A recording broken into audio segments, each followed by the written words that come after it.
So here at Bierkeller, every night at 9 o'clock we do a bar-wide toast. We have a bell behind the bar, and when it's 9 o'clock we ring the bell and kind of all the customers cheer. They look forward to it.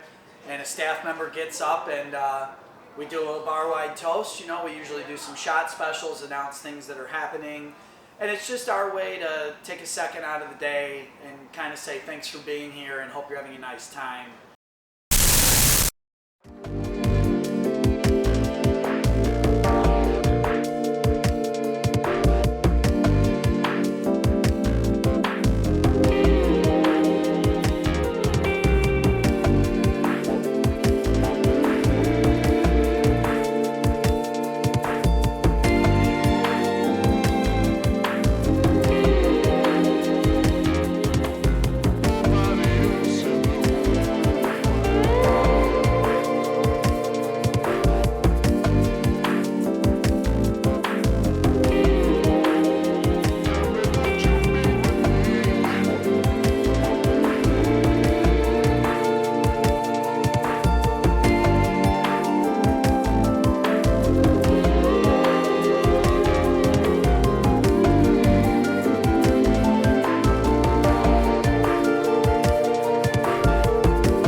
Coffee pumpkin smasher, and how this started, there's a really cool diner sandwich joint in our neighborhood called Luke and Lulu's, and that's kind of become like my office. I go there for breakfast every morning.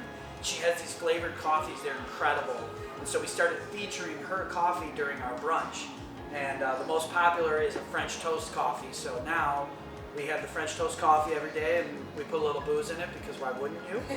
And we topped it with some whipped cream and pumpkin spice, and we got a little cocktail here. So that's that one. This is the fall tea. It's a vanilla vodka, some creme de coco, a splash of sambuca, and a little bit of cinnamon, and it's delicious. I'm going to prove that right now. It's wonderful. And then these are our boots. This is Das Boot. All of our beer of the months come in the boot. You don't have to get it, but we have a pint, a 23 ounce, and then a 1 liter. So when you order the boot, you get to keep it, and it's been a lot of fun. The beer in here is Spaten Oktoberfest. It is Oktoberfest season. We sell a ton of Spaten during our annual Oktoberfest that we do outside. And again, beer is kind of our, you know, the engine to our car, our vehicle, specifically draft beer. And so I love this beer. I look forward to it every year. It's seasonal, and cheers. And I love beer. I think beer is awesome. I'm a huge beer guy. For a lot of reasons, but I really learned the distribution industry.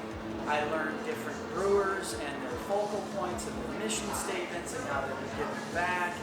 And I just thought, wow, beer is really powerful. Like, people are making the world a better place through beer. It's pretty cool. I mean, and not just craft. You watch a hurricane hit the South. It's Anheuser-Busch sends down, 10,000 cans of water, and I mean, everybody supports their communities. And I fell in love with beer for a lot of reasons. I guess that's some of them. Really just was interested in the bar business, and I drove by this building all the time. It was an abandoned building. It used to be a bar, and it was closed for several years. And I just finally thought, you know what, I'm going to give it a try. I'm spending 50 hours a week trying to help other people manage their bar business. Maybe do I even know what the hell I'm talking about? I don't know. So I'll try. What's been the hardest part, I would say, with just kind of just getting the confidence to even just open a business, so especially like a service type business? Opening it and keeping it open are two different things. Opening it's not a big deal. Making it sustainable, making sure the customers feel that you care, and making sure the staff are good people, and that combination, and then consistently doing that over time it's almost impossible. That's the tough part about a business. Anybody can unlock the door. I think the engine to our car here is draft beer. And it's funny because obviously craft beer is huge now, and it was huge when we started this business. It's not like I'm trying to sit here and say we were ahead of it. We weren't. I kind of tried to grab onto the tidal wave, and I was lucky enough to learn a lot about it from my previous job. But going back to what I'm saying, I always said, like, draft beer is our engine. We've got to have the right draft beers on. We've got to have the right variety. Kind of check all the boxes, like, do we have enough stouts? How are we doing on barrel aged? How's our wheat beers? Do we have German beers? We're a German bar, so you have all this stuff. So we started this program called Take It in the Can, where we bought a can seamer from a company called October. And basically you can take any draft beer you like in the can home. So they're cans without a top. We fill it with draft beer, we put the lid on it, and we have a can, so we make you a sealed can, throw a private label on it. We write the specs of the beer, and you can take them to go. So that's been a huge fun thing for us. We sell a lot of cans every month. It's great at closing time. People are like, man, I wish you could have 2 more beers. Like, you can't here, but you can take it in the can. What do you see for the future of the Bierkeller? Future Bierkeller? I love Bierkeller. I'd love to have a lot of locations. I think Bierkeller has the potential to be the next Hopcat. I look up to those guys. They had 1 location for, I think, a very long time. I think it was longer than 5 years, and now, at last that I know, is 17 by the time. I really think we can do that. I think what our niche is that I don't think we're better or worse than any bar. I think we offer something a little different, and I think we've done a nice job of offering that difference in kind of a middle-class, blue-collar area. I think they want to have a good time, you know, blow off some steam, have some laughs, and go home, and I think we provide a good, safe, comfortable atmosphere to do that. So I would love to keep bringing that to new, not new neighborhoods, but new neighborhoods to us, you know, to other places. I think that's our calling, if you will.